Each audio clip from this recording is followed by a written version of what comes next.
नमस्कार दोस्तों, Picasso publication के यूट्यूब चैनल पर आप सभी का स्वागत है। रोजाना की तरह आपके लिए हाजिर हूँ 12 दिसंबर 2025 के राष्ट्रीय, अंतर्राष्ट्रीय और छत्तीसगढ़ से जुड़े 10 एमसीक्यू के सवाल। तो आइए जानते हैं आज का पहला प्रश्न।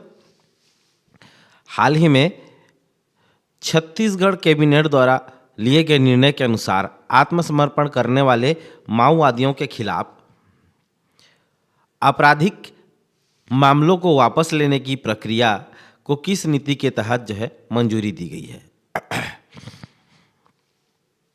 विकल्प ए है छत्तीसगढ़ नक्सल उन्मूलन पुनर्वास नीति। विकल्प बी है छत्तीसगढ़ नक्सलवादी पीड़ित राहत पुनर्वास नीति 2025। ऑप्शन सी है बस्तर शांति विकास नीति 2023 या ऑप्शन डी है छत्तीसगढ़ आंतरिक सुरक्षा और पुनर्वास नीति 2022। इसका सही उत्तर हो जाएगा विकल्प बी छत्तीसगढ़ नक्सलवादी पीड़ित राहत पुनर्वास नीति 2025, है ना। और इसके तहत एक उप समिति का सब कमेटी का गठन होगा, है ना। सब कमेटी का गठन होगा जिसकी अध्यक्षता कौन करेंगे? जिसकी अध्यक्षता मुख्यमंत्री करेंगे। और ये जो उप सब कमेटी है ये मंत्रिमंडलीय स्तर की होगी, है ना, मंत्रिमंडलीय स्तर की। इसके अलावा मामलों की जो जांच होगी उसके निगरानी के लिए जिला स्तरीय समिति का गठन किया जाएगा। ये दो प्रकार की समिति इसमें काम करेंगे। मामलों की जांच के लिए जिला स्तरीय समिति और उच्च स्तर पर जांच करने के लिए उच्च स्तर पर मतलब उनको मंजूरी देने के लिए कहा जाए तो मंत्रिमंडल स्तरीय एक कमेटी गठन होगा जिसका अध्यक्षता मुख्यमंत्री करेंगे। वर्तमान में कौन कर रहे हैं? वर्तमान में विष्णुदेव साय जी कर रहे हैं। आगे बढ़ते हैं दूसरे प्रश्न की ओर। हाल ही में सिंगापुर में आयोजित ESMO एशिया कांग्रेस 2025 में छत्तीसगढ़ के किस संस्थान को बेस्ट पोस्टर अवार्ड के लिए सम्मानित किया गया? ऑप्शन ए डॉक्टर भीमराव अंबेडकर मेमोरियल अस्पताल रायपुर, बी सिम्स बिलासपुर, सी एम्स रायपुर या डी पंडित जवाहरलाल नेहरू चिकित्सा महाविद्यालय रायपुर। तो इसका सही उत्तर हो जाएगा विकल्प सी एम्स रायपुर को बेस्ट पोस्टर अवार्ड दिया गया। किसके द्वारा? ESMO एशिया कांग्रेस 2025 के द्वारा दिया गया, है ना।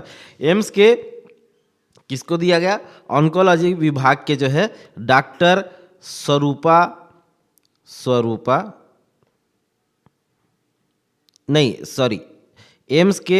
एम्स रायपुर के ऑन्कोलॉजी डिपार्टमेंट को दिया गया।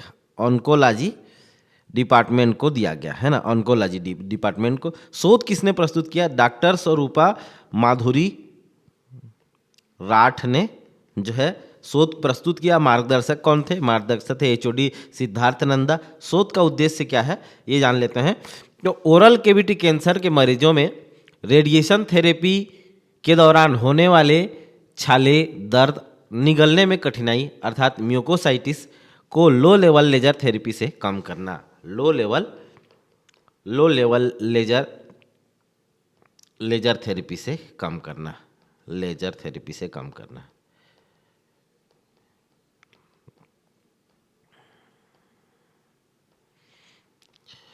कैंसर को कम करने के लिए मुख्यतः गामा रेस का जहाँ तक मुझे पता है गामा रेस का उपयोग होता है।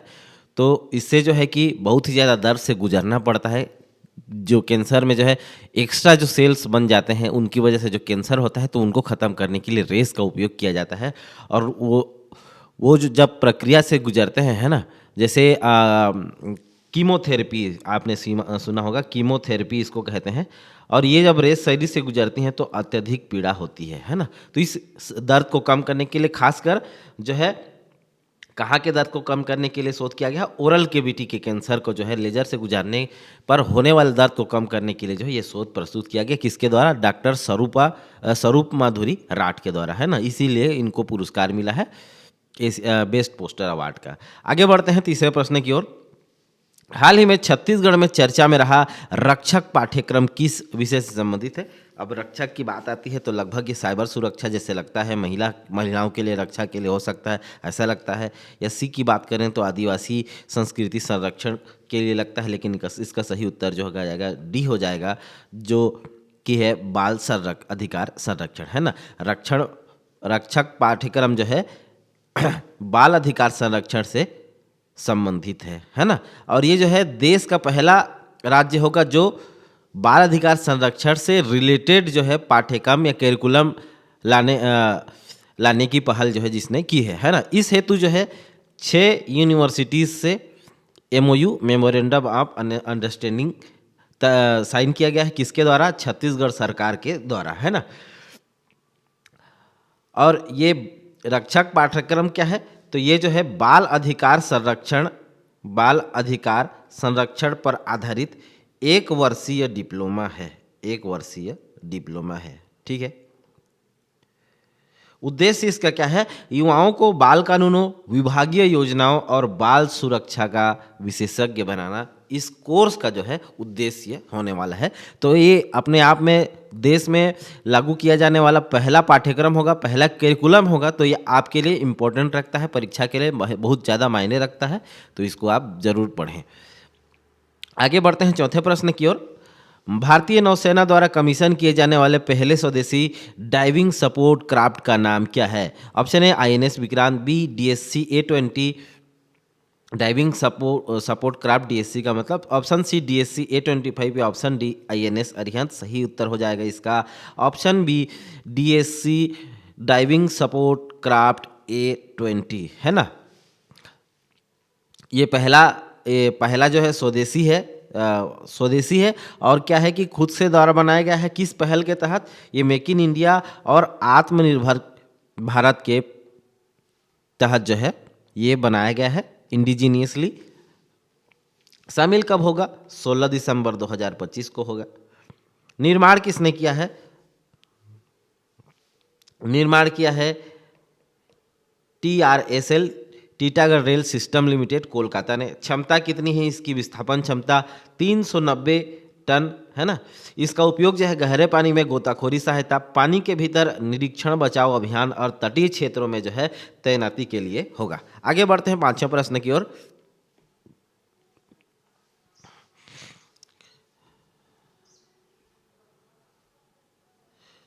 नई दिल्ली में आयोजित भारतीय भाषा उत्सव 2025 किस महापुरुष की जयंती के उपलक्ष्य में मनाया गया?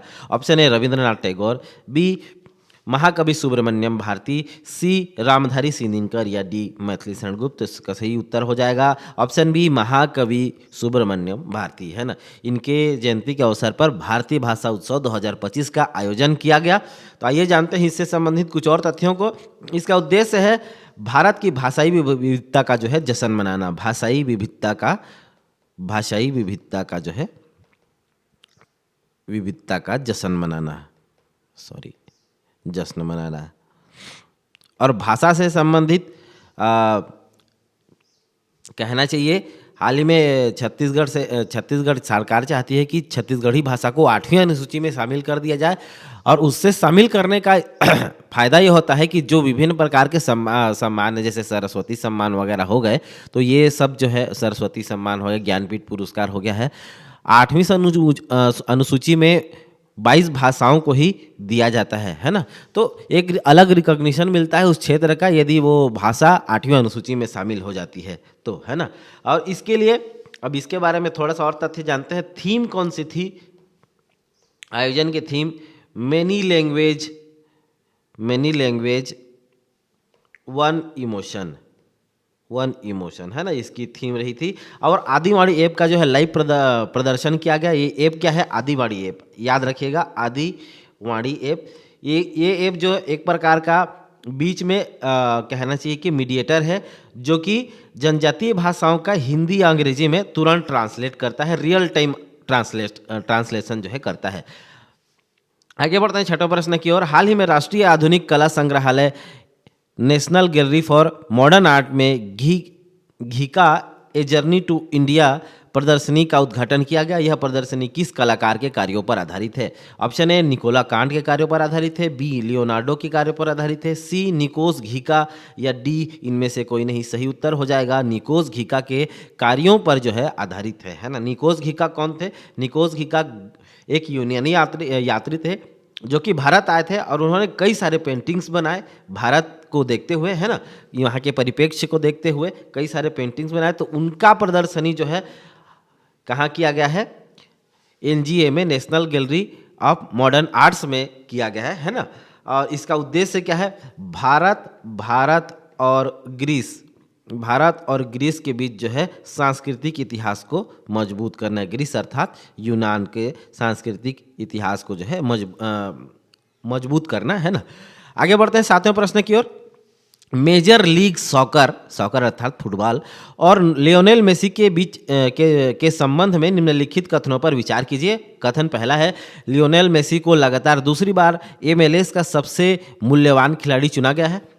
विकल्प दूसरा कहता है, लियोनेल मेसी अमेरिकी लीग के इतिहास में लगातार 2 बार यह पुरस्कार जीतने वाले पहले फुटबॉलर बन गए हैं।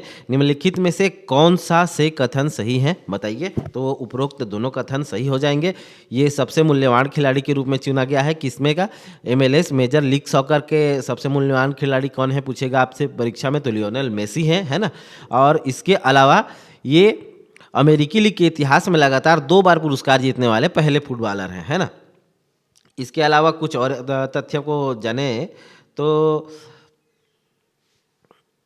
सॉरी, तबीयत थोड़ी सी ख़राब है इसीलिए आवाज़ में चेंज है, इसके लिए माफ़ी चाहूँगा, है ना। इन्होंने जो है इस लीग में 29 गोल और 9 असिस्ट किए, अर्थात गोल के लिए पास किए, है ना। और इसके अलावा जो है मेसी को गोल्डन बूट भी मिला है ना। आगे बढ़ते हैं 8वें प्रश्न की ओर। हाल ही में चर्चा में रहा आपका पैसा आपका अधिकार अभियान के संबंध में निम्नलिखित कथनों पर विचार कीजिए। कथन पहला है, इसे राष्ट्रव्यापी अभियान की शुरुआत 4 अक्टूबर 2025 को हुई। दूसरा, इसका मुख्य उद्देश्य बैंक डिपॉजिट, म्यूचुअल फंड और बीमा जैसी लावारिस वित्तीय संपत्तियों को उनकी सही मालिकों तक पहुंचाना है ना। और उपरोक्त में से कौन से कथन सही हैं? तो पिछले बार की तरह दोनों कथन ही सही है ना। आपका पैसा आपका अधिकार है ना। और इसके तहत जो है पिछले 2 महीनों में 2000 करोड़ की संपत्ति जो है उनके सही मालिकों को लौटाई गई है। तो एक रिमार्केबल ये कार्य हो जाएगा। तो आपकी परीक्षा के दृष्टि से इसको याद रख सकते हैं। आपका पैसा आपका अधिकार किससे संबंधित है? तो लावारिस संपत्तियों को उनके सही मालिक तक पहुंचाने से संबंधित है। 9वें प्रश्न की ओर बढ़ते हैं। इंटरनेशनल मॉनेटरी फंड IMF के अनुसार global real time payment transaction में भारत के UPI का कितना प्रतिशत हिस्सा है? ऑप्शन ए 30%, बी 49%, सी 55% या डी 62%। आप सोच रहे होंगे जबरन का ये ऑप्शन क्यों बोलते हो?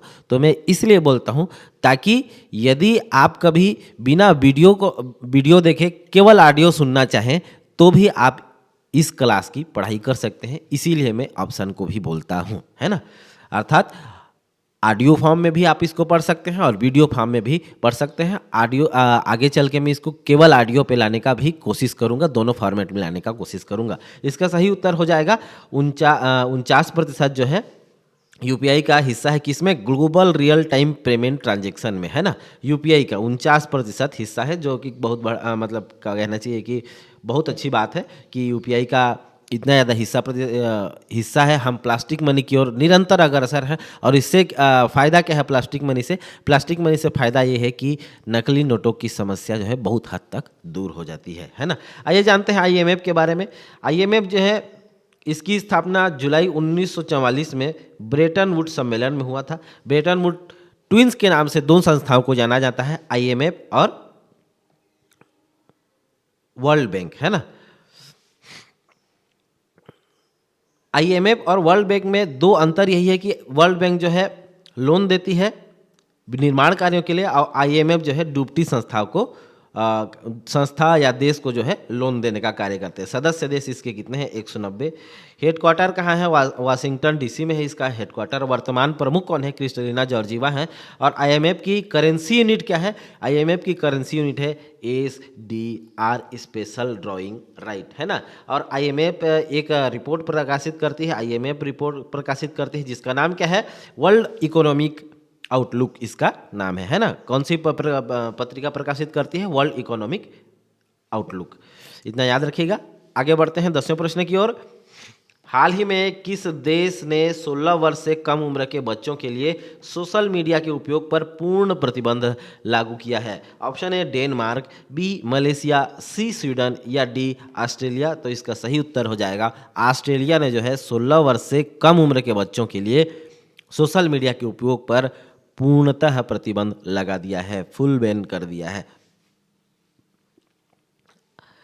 आइए जानते हैं कुछ और तथ्यों को इससे रिलेटेड। अपने भारत में क्या हुआ है? तो भारत में जो है digital personal data protection act 2023 है ना। ये एक महत्वपूर्ण कानून है जो कि सोशल मीडिया और बच्चों के संबंध को नियंत्रित करता है। सोशल मीडिया और बच्चों के संबंध को नियंत्रित करता है। कैसे नियंत्रित करता है? कि 18 वर्ष से कम उम्र के आयु के व्यक्ति को जो है ये अवयस्क मानता है ना। और 18 वर्ष से कम उम्र का बच्चा, मतलब नियम के हिसाब से, इस नियम के हिसाब से बच्चा यदि सोशल मीडिया का उपयोग करना चाहता है तो उसको अपने अभिभावक से अनुमति लेना आवश्यक है ना। इसके अलावा भारत सरकार जो है सेफ हार्बर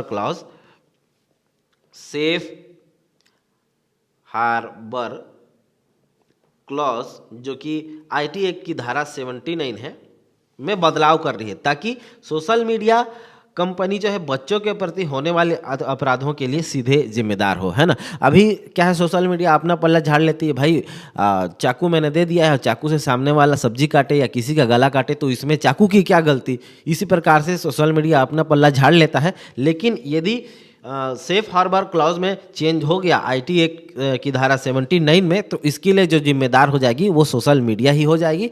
और इस प्रकार से जो है उस पर उचित जुर्माना लगाया जा सकता है और आगे चल के सोशल मीडिया उसको अपने सिस्टम को ऐसा बनाएगी कि अवयस्क उसको उपयोग ही नहीं कर पाएंगे, है ना। ये बच्चों के बचपन को जो है वापस प्रदान करने के लिए एक पहल है। ऑस्ट्रेलिया के अनुसार, एल्बनीज जी के अनुसार, है ना। ये ऑस्ट्रेलिया के प्रधानमंत्री हैं। आज के लिए बस इतना ही। कल फिर मिलेंगे 10 नए सवालों के साथ। बने रहिए हमारे साथ।